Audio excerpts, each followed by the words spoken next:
Mahesh, thank you for coming back again, and let's take away part 2. How much of what you would like to see Hong Kong do now depends on the chief executive, which I have always thought should be called the governor, not the governor, the mayor. The mayor, it would sound better, chief executive. It's too corporate. There are many branches of our government in Hong Kong, and there was a change in LegCo, which the patriotism aspect was it to reduce the filibustering and the time that was wasted. And now today you have each LegCo member 2 motions that they're allowed to make per annum. And it's created a better structure moving forward. It stops bottlenecks and allows things to happen. Now, the problem, I feel, is that we become a little too granulated in the silos that we live in. So there was a fantastic gentleman I learned this from who's a physicist and a psychologist. Yes, it's philosophy. And I listened to him and he said, look, the problem is that when you have a certain structure, you're always looking at how to make it more robust and make it a little bit more sturdy and sustainable for the future. And while we're doing that, we forget about the future in terms of creativity. And I use creativity in a very absolute loose term, that there are many things that we can do. So we talk about Hong Kong's branding and its image, and we see our Invest HK flying around the world, causing to companies to come in. And I just wonder, where's the private sector leading to that voice piece? And what is our message when we go out? I had visits from Abu Dhabi government who came into Hong Kong and said, look, I meet individuals, but I don't hear the collective story. And I just don't know, when they introduce me to China, what's that self-interest? I want to have a platform where I can see China from an open, unbiased point of view and then make my own decision. So I asked them, please open up your office in Hong Kong, and then we'll bring the professionals, who are ethnic minorities, by the way, to be able to guide you with the Chinese look, the outside to inside perspective. So we have issues that we look at things saying, okay, look, we need to focus on China's development that's taking place. I opened an office in Shanghai to deal with certain trade aspects. And they tell me, look, we do have rules and regulations. We do have ways that you have to perform. So tell me how many invoices you're going to issue this month and every month, right? I said, well, if it's 4, I state 4, but I do 5. They said, oh, you have to put in an application. It's a process. And I said, but in Hong Kong, we issue as many invoices as we want, from $1 to $1 billion, right? And it's invoiced anytime we want to do. There's no restriction. And he said, you should love that. You should be grateful for what Hong Kong has given you. The ability for a structure that is regulated for you to be able to have the freedom to develop and grow. And it's not watched or managed by national interest. This is what Hong Kong presents to us. It's that freedom, that capability that we're actually able to explore. So let's explore it. Let's use that creative mindset and explore that, and staying within the regulation. But as regulation tightens, what regulation are we looking at? We now have national security law, which I love. Don't get me wrong, we never had it. And I think it's the best thing that could ever happen. But it's here. It's 3 years. It's done. Let's move on. Let's move on to the next big thing. What is our focus? So we create bond connects, we create stock market exchange, connects financial throughput.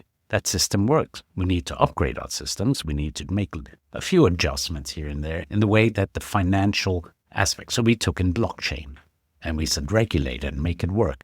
And today the real world assets, which are tokenized, Hong Kong's become a huge hub for this. Dubai is doing it, right? We see that happening in UAE. Hong Kong's doing it, so we become that link. Let's amplify that link on the basis of collaboration. How do we work with our partners and friends from overseas, rather than creating a bifurcation in terms of a geopolitical geofence activity? And that's the problem. What is mine, and what is yours, I don't care anymore because I'm stronger. So U.S. innovation, I talk with the Chinese. I say, hey, you guys are accused of stealing things, okay, or borrowing, right? So the interesting difference is that China, for them to feel confident, they want to see the 0 to 1 aspect. That means the creativity that leads to development, that there is a true market potential. They will look at that and then build on that. So I said, so you're the 1 to 10, is it? Are you joking? We're 1 to infinity. So once we start, there's no stopping. Now, if I recognize, and we can recognize that potential in China, that mindset of growth and development, Hong Kong needs to be able to provide that utility that allows the world to see it. And that's where our marketing of our brand, that's where our connectivity, our Belt and Road Initiative, how do we then make sure that that conduit is robust and strong and remains impartial to geopolitical rifts? No matter what the U.S. wants to throw at us, we can build that connectivity, should be sustainable and robust to map with the rest of the world. If we look at geography of growth sectors, global north, global south. Global south has a huge potential for growth. If I look at China and I say there's this northeast to southeast corridor of China has developed, the rail network, the communications, all of that. We haven't looked at yet the northwest and south and the middle part of China. And that potential for growth is significant. Yeah. And we have to look at that as part of the country. We look at outside Indonesia, Malaysia, Philippines. The potential for growth in this area is phenomenal. Well, it always has been, but it never happens. And these are the structures of ASEAN. And we look at Hong Kong and China's relationship, China being strong, Hong Kong being the gateway, we can actually help and assist them, right? But stay out of the politics. And perhaps if the political mindset changes from personal gain to collective, maybe there'll be growth. Singapore's demonstrated this. They did a wonderful job of 2 million people to now 5 million people. And they've created a system that is continuing to grow. It's remarkable on 300 square kilometers of land. Singapore is a remarkable story. And who was it? It was one person, one man who created that vision and that foresight to say, how do we create sustainability? Short of having our own Lee Kuan Yew, is it better, as some people suggest, that the Hong Kong government actually just keeps quiet and lets the Hong Kong people do its thing? Or would you prefer to see more intervention? Because listening to you, it sounds like there might be an argument for more intervention from the government in terms of promotion. No, it's not what I'm saying. Stay out then. I think Hong Kong needs to come together to understand who we are and what we are. What role does the government play in that then? Regulation, creating the pathways, the path that we can move forward. Do they exist already? They do. But are we looking?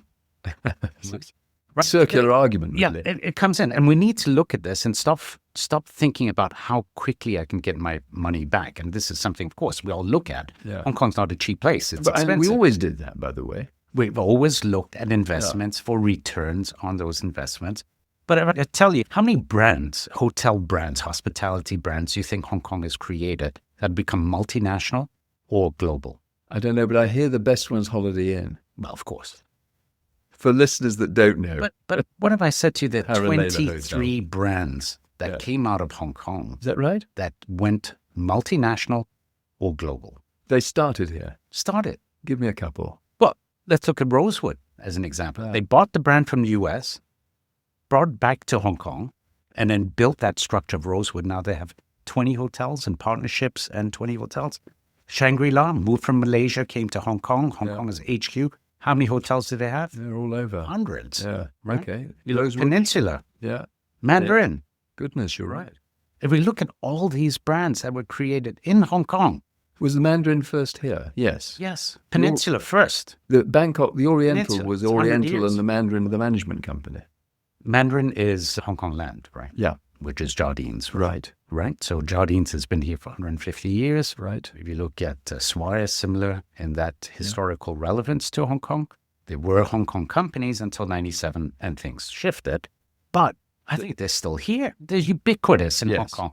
We don't look at them and say, oh, this is Jardines, this is Swire, and therefore we should or should not. Right? Yeah. They are Hong Kong brands. They took over Taikoo. They've taken over a lot of Hong Kong companies and then built that into sustainable enterprises, which is phenomenal and became a model of our existence moving forward. So on these podcasts, as we've had a number of people talking about this sort of stuff.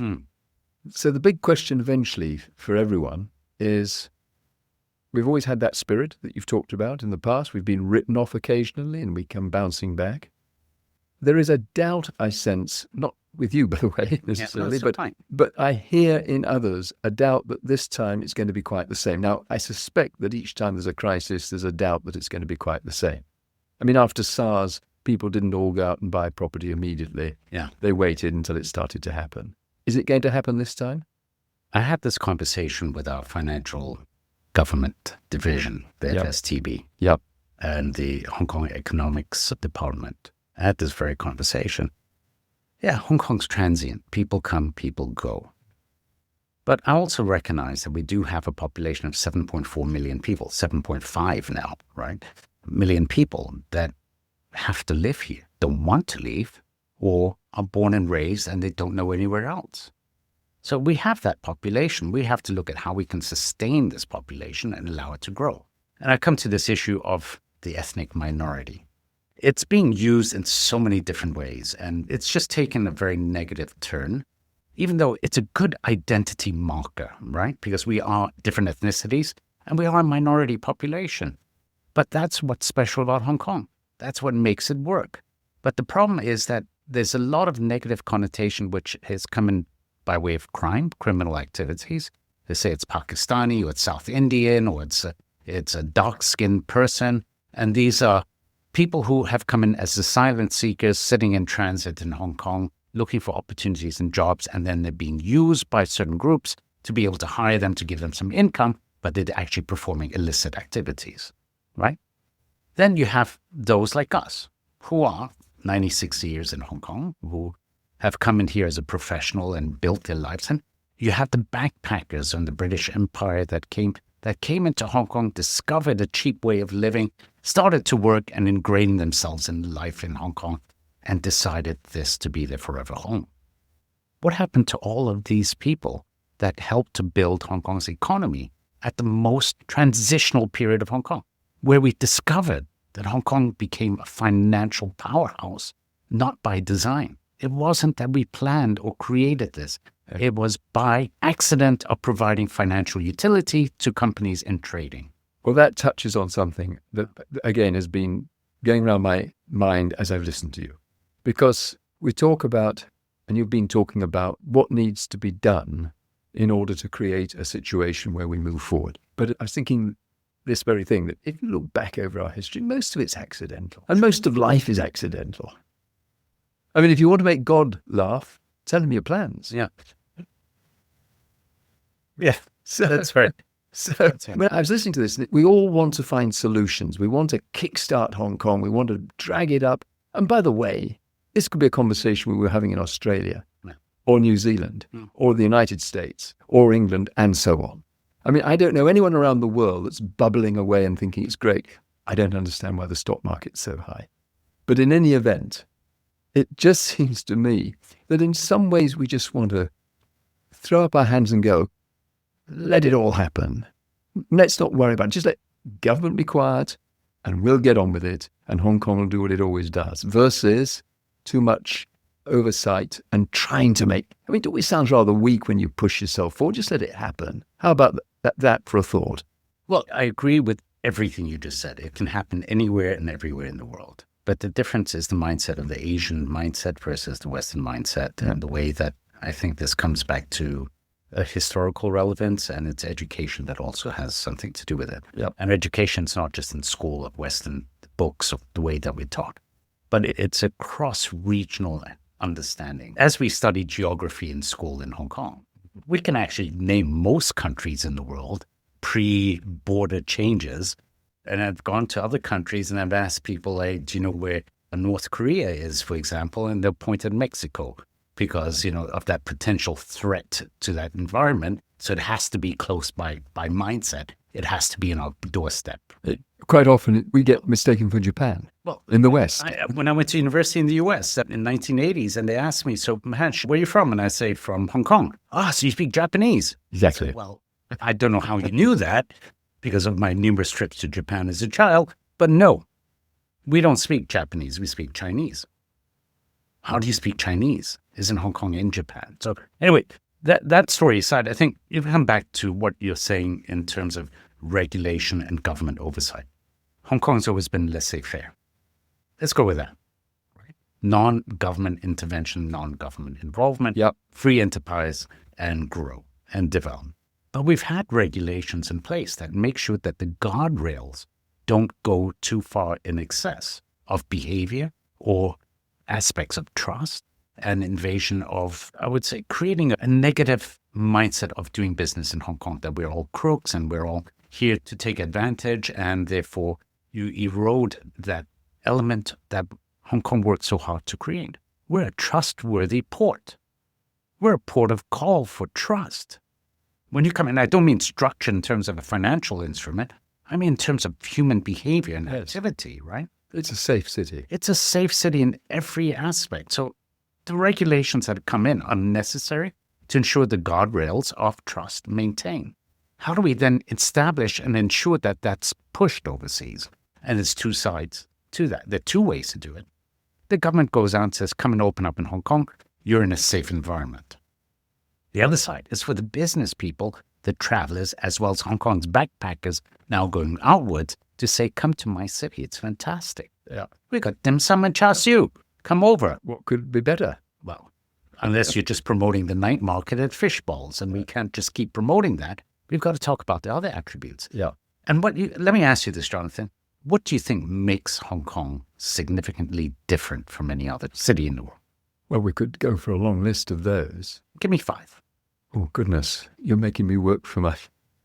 Yeah, you've been asking me. So. Well, okay, I'll have a Give me go. 3. I'll have a go at 3. Let's have a go at 3. Yeah. Well, first of all, I think it's an extraordinary place to do business, particularly from a tax point of view. It's a big plus. Okay.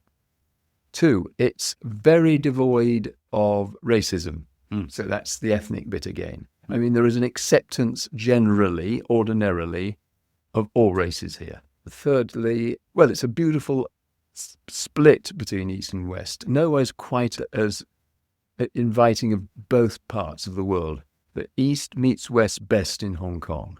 3. And I think you just summed all those 3 into one aspect. We're a global city. We're a global city, and we mustn't forget it. We cannot and should not. And mainland China doesn't want us to forget it. I won't breach confidences, but there are signs at the moment that locally we've really got it.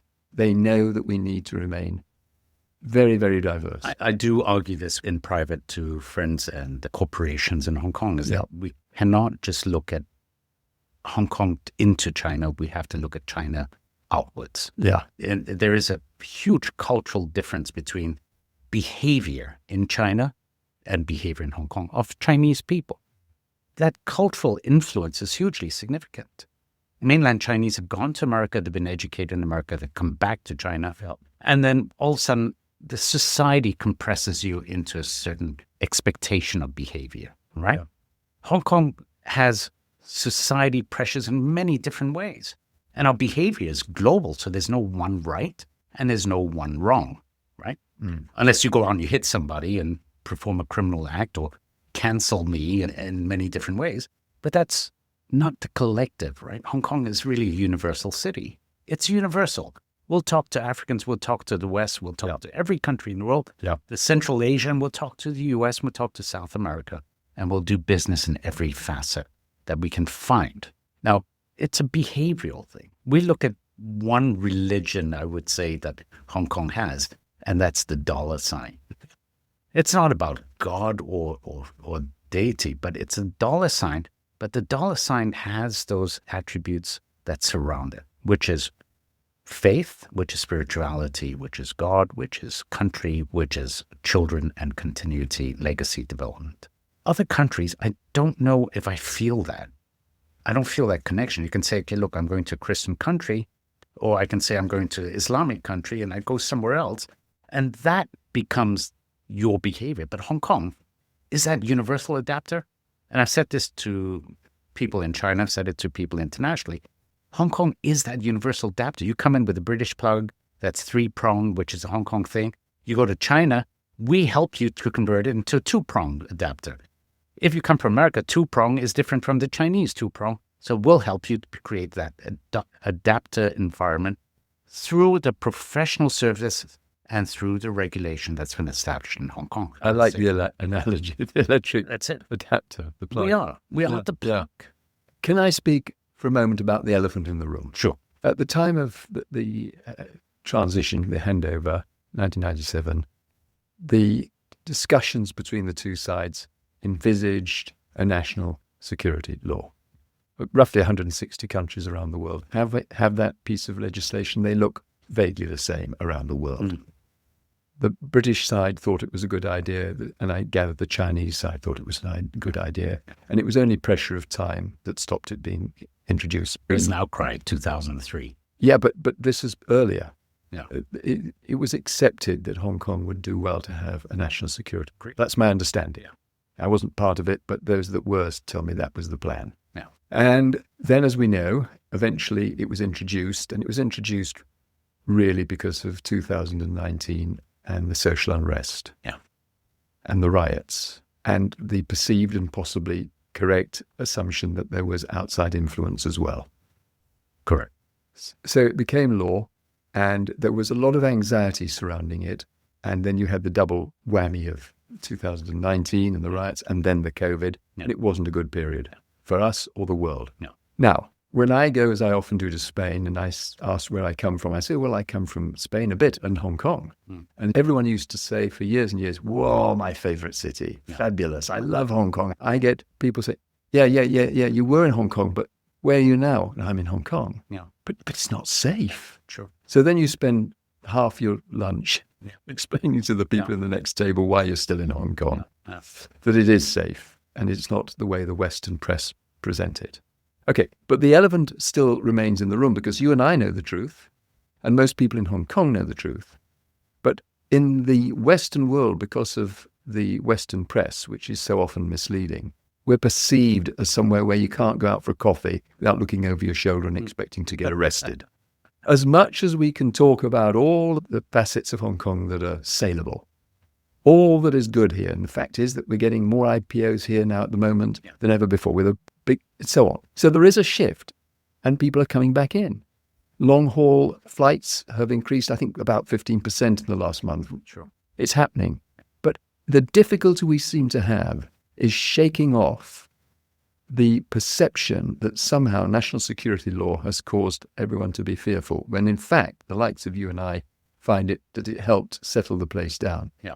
So we agree on all of that so far, but Absolutely. What do we do to kick the elephant out of the room? Stop screaming that out with a bullhorn every time a microphone is placed in front of you. That's the first thing. Yeah. It's in place. We get it. Yeah. I think I mentioned that earlier. Yes. That we have national security law in place. Let's move on.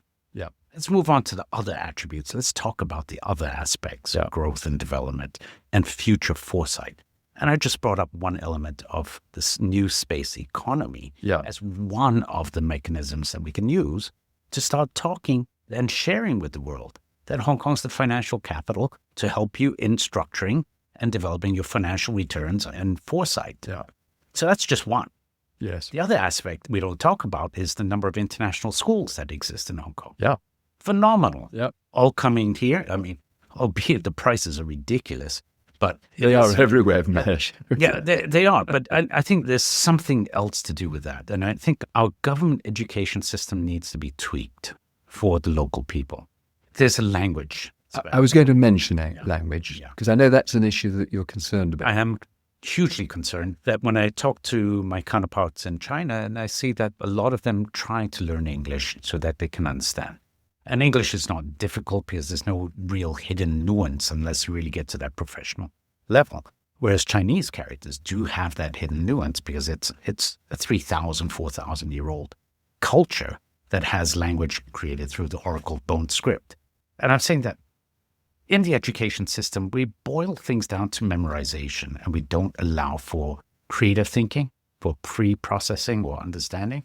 And the problem with that, it occupies a lot of headspace, time and headspace, that you have to memorize and memorize and memorize, that you forget about creativity and you forget about playing and enjoyment, and that your grades then have to reflect the time to grade return. That return on investment has to come forward. And therefore you get into the better schools, and then from better schools you have a better life, and a better life means more money, right? So we come back to the money equation. As always. International schools here are mandated to have 70% international, 20-30% of local students. But you also find that in the school population today, that 70, 80%, at the time where I went, was mixed culture. Today, if I walk into the school, I'll find it's maybe 80% Chinese, but just with different passports. And the same thing in our universities as well, right? Which is great that we give it a close proximate avenue to the Chinese connection to have this. Yeah. But we need to open that up a little bit more. Now, we have the government schools. When we talk about us, the ethnic minority, we have designated government schools, which are costing the government a huge amount of money. But the results, the ROI, and someone mentioned this the other day, was the social ROI. SROI was a very important element. New word I learned, and I love it, is actually something that's going to hurt us in the future, as the ethnic minority that are unable to learn Chinese or have achieved their grades in Chinese 5-star, and I'm hosting these kids, these young people, the future generations of Hong Kong, if they don't have the job and the ability to earn income, where they're stuck within $12,000, $22,000 range, that they just don't have the ability to grow outside of that hard cemented ceiling, it's going to cost our government a lot more money in the future. Because they are residents of Hong Kong, born and raised. Welfare is going to cost, medical care is going to cost. And then when they have children, as the ethnic minorities have more children than local Chinese people do, and they grasp this data that points at that, it's going to cost Hong Kong a lot of money if we don't create that availability of jobs, that availability of outcome that they wish to pursue. And we can't call them as expats because they're born in Hong Kong. They probably have a Hong Kong passport. They certainly have a Hong Kong permanent ID card, Hong Kong passport. And why is it that we're not looking at keeping them ingrained with Hong Kong's philosophy, which is multicultural? It's diverse. It's open to new thoughts and ideas, although some of them are going through LegCo at the moment for debate. But we do have to look at this population and say, look, how do we ensure that they're part of it? So these kids, and I call them kids, but they're actually very brilliant and smart, that they learn Chinese with one hand tied behind their backs because it's not their cultural language, it's not home language, it's not the environment, community language, that they still pursued and actively went through this, only to apply for a job where the company will say to them, hey, you're not Hong Kong enough or you're not Chinese enough. I mean, we have those companies that still exist today. And I don't talk about the multinationals. I talk about the local companies. Local companies that have that trajectory of growth, whether it's a hockey stick trajectory or whether it's a mandated 8 to 12% return on investment, you still need that outward look. You can't just be totally isolated and constrained to just what is the Chinese thought, because they are Chinese, they learned the language, they understand the philosophy, went through the education system, and they are in every aspect as Hong Kong as you expect them to be, but just different colored skin. Why are we not providing those opportunities? Why do we restrict it? Why is the news? Wow, every time you read something about ethnic minority, it's always a negative story. Why are we not encouraging and developing that growth and the utility and availability that instead of hiring offshore workers to come in, why are we not looking at our local environment to see them work? It's a fabulous place. It's a wonderful place. And there's one more thing I'd like to propose, if I could. People talk about digital nomads, the people who travel around the world, build their social platform, work on digital media for wealth. In the past in Hong Kong, we allowed backpackers to come in. We were a British colony, we understand that. And in that discovery of Hong Kong, they fell in love with the city and said, wow, this is somewhere I want to be. And we still do have facets of that activity, but it's not a traveler that's coming in on a tourist visa. You have to be sponsored by a corporation. You have to be hireable. You have to go through all of those different attributes of government requirements before you're entitled to receive that sponsorship visa. But what if we allow people to come in who have 90-day visas or 30 days and fall in love with the city and make a declaration to our government, IRD and immigration, I want to work. And you know what? If we give them a visa, okay, you are committed to paying a 20% tax for the first year. If you renew after next year, you pay 19 or 18% tax.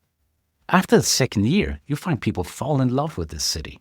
It's just fantastic. Freedom of movement, mobility, and availability.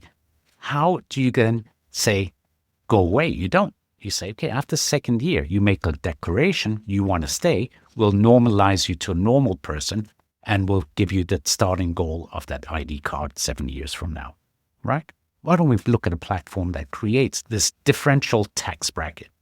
Now, if I say to the government, create this tax bracket specialty for the backpackers, and you say, no, we don't have this, then I'll point out the family offices that you establish that as long as they meet a mandate of $100 million, you're giving them a reduced tax. Why are we doing this? And not for the higher tax part of it. And create that opportunity. You can reverse it. Backpackers come in. We encourage you to stay if you have certain qualifications. You pay only 10% tax. Second year, you pay 12%.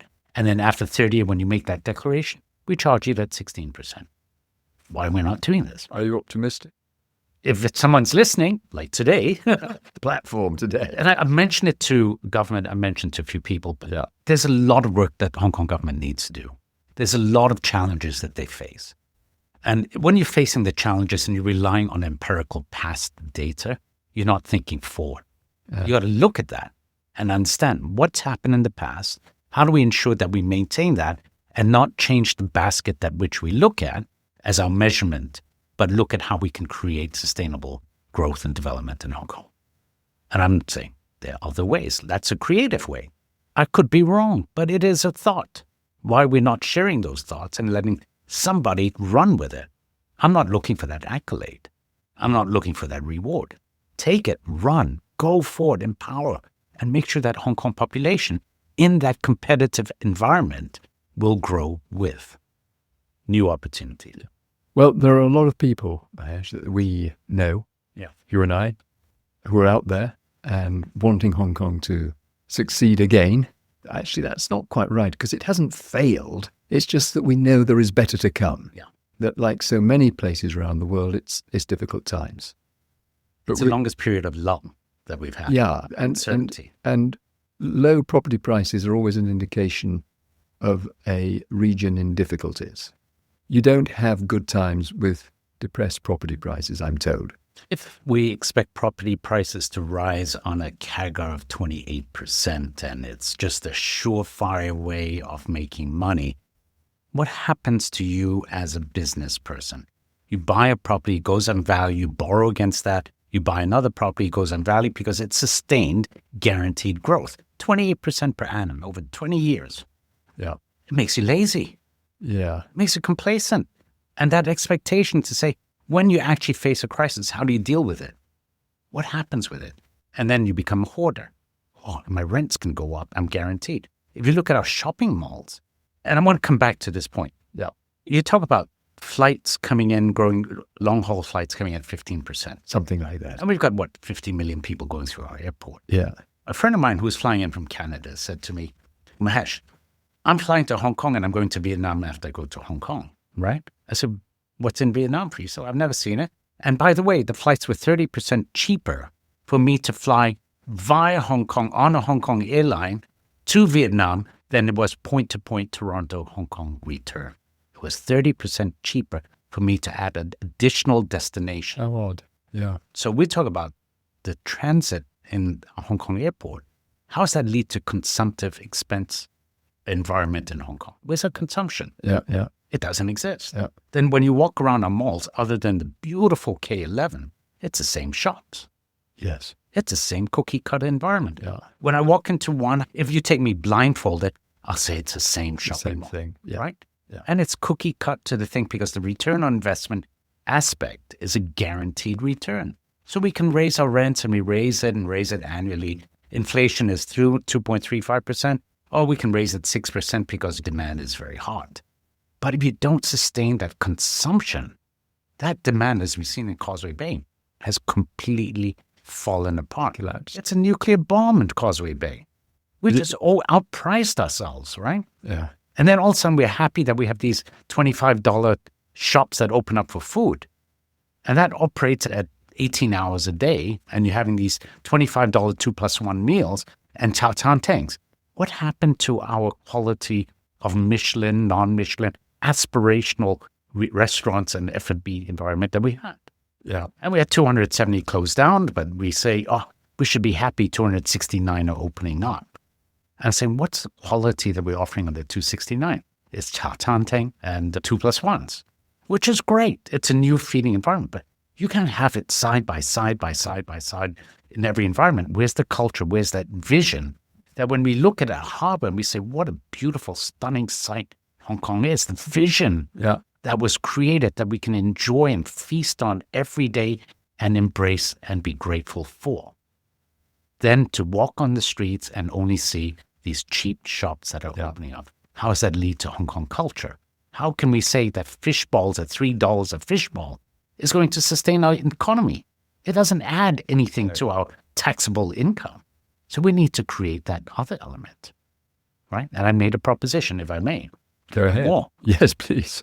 Kai Tak Cruise Terminal. Yeah. And this actually was someone who works at a hotel, a general manager for a hotel. So I have a brilliant vision. Why don't we convert Kai Tak Cruise Terminal into a made in Hong Kong retail environment with all Hong Kong attributes? The food, the cottage industries of development of brands and creativity of product, clothing, whatever it may be. Not these trinket shops that you find that are owned by mainland Chinese, but Hong Kong created industries.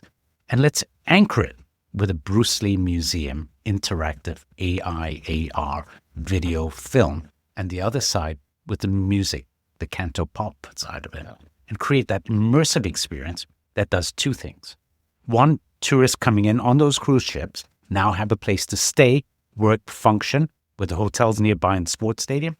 And you also have a place where Hong Kong people don't need to go to Shenzhen every weekend, can come in and embrace Hong Kong's own culture respectfully, lovingly, and share it with the world. What does it take for it to happen? Is it government? I don't know. We got to talk to who owns that. It's government, right? Who manages it? I mean, we've talked before on this podcast about the extraordinary coastline that you're talking about that we have just down the road from here. Yeah.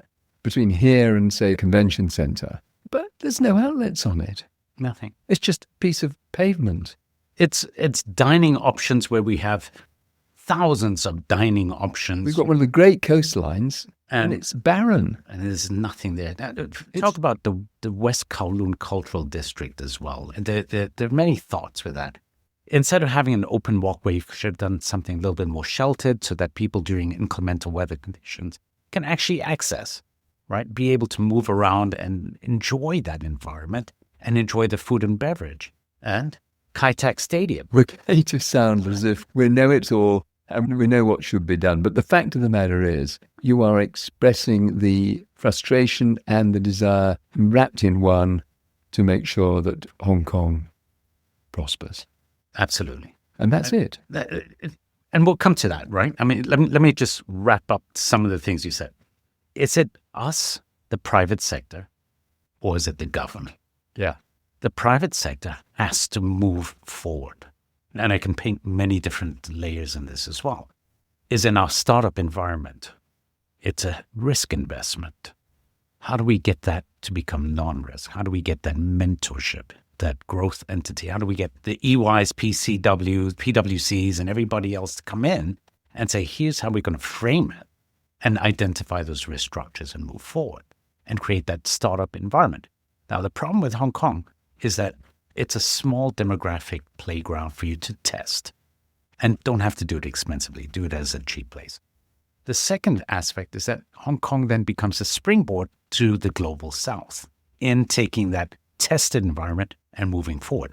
That 0 to 1 initiative Hong Kong can have, should have, backed by our universities, backed by our youth, creating a global playground for it to work on. When was the last time we had a unicorn in Hong Kong? Tell me. Yeah, I don't. So long ago we don't recall. I've grown a few gray hairs thinking about it, right? And we rest on the laurels of the past, but we don't look at how we create culture for the future. Yeah. And how do we create that environment? So let's go. Let's make it happen. Private sector. Let's look at this. Look at Hong Kong, not the fast track ROI. Look at Hong Kong to create that sustainability. And you'll find that the city is magnificent in regulation, structure, intelligence, culture. Mahesh Harilela, I'm going to leave you to build it. Look, it's been great fun having you here. I hope the listeners enjoy listening to you as much as I've enjoyed talking with you. Thank you very much. Well, if we may, we'll invite you again. There's a lot to be said. There's a lot that we can do. I don't know who's talking, how much talking. I've talked far too much already, but we just need the people with the initiatives to power this forward. And Yeah. Hong Kong is a great place. I can't take ownership, but I'm available to be part of this and create this group that actually looks at the vision of Hong Kong moving forward. And let's have those conversations with the government, because some of us have those doors open. Yeah. Let's keep those doors active and participate with a bilateral conversation to allow it to go. Mahesh, keep Yeah. those doors open. Thank you so much. Thank you.